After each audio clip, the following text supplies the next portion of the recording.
FIFA friendly ম্যাচে কাল ভুটানের মুখোমুখি হবে বাংলাদেশ ফুটবল দল।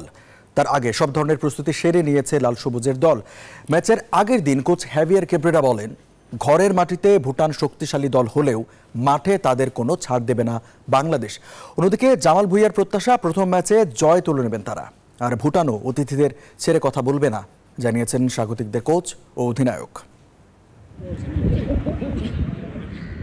যে ভুটানের সাথে হেরে ৮ বছর আগে আন্তর্জাতিক ফুটবল থেকে নির্বাসনে যেতে হয়েছিল বাংলাদেশের, আবারও সেই প্রতিপক্ষের সামনেই লাল সবুজরা পাহাড়ি আবহাওয়ায় মানিয়ে নিতে ম্যাচের বেশ কিছুদিন আগেই ভুটান গিয়ে নিজেদের প্রস্তুতিটা ভালোভাবে সেরেছে জামাল ভুঁইয়ার দল। ম্যাচের আগের সংবাদ সম্মেলনে জাতীয় দলের কোচ ক্যাবরেরা জানান, মাঠে কোনো ছাড় দিতে চান না ভুটানকে। ভুটান ঘরের মাটিতে বেশ শক্তিশালী, আমাদের প্রস্তুতিও হয়েছে দারুণ। আশা করি মাঠে নিজেদের সেরাটাই খেলবে বাংলাদেশ।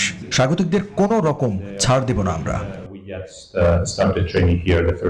এই ম্যাচ জিততে পারলে ফিফা র্যাঙ্কিং এ উন্নতি হবে, তাই জয় ছাড়া আর কিছুই ভাবছে না অধিনায়ক জামাল ভুঁইয়া। যথেষ্ট ভালো প্রস্তুতি হয়েছে আমাদের, ম্যাচটা জিততে চাই আমরা। এই জয় ফিফা র্যাঙ্কিং এ এগিয়ে যেতে সহযোগিতা করবে। পুরো দল লড়াইয়ের জন্য প্রস্তুত। অন্যদিকে ঘরের মাটিতে বাংলাদেশের সাথে জয় তুলে নিতে চায় ভুটানও।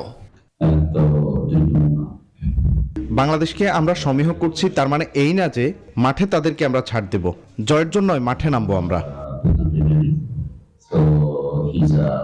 বুধবার সন্ধ্যা ৬টায় দুই ম্যাচের প্রথমটিতে মাঠে মুখোমুখি হবে বাংলাদেশ ও ভুটান।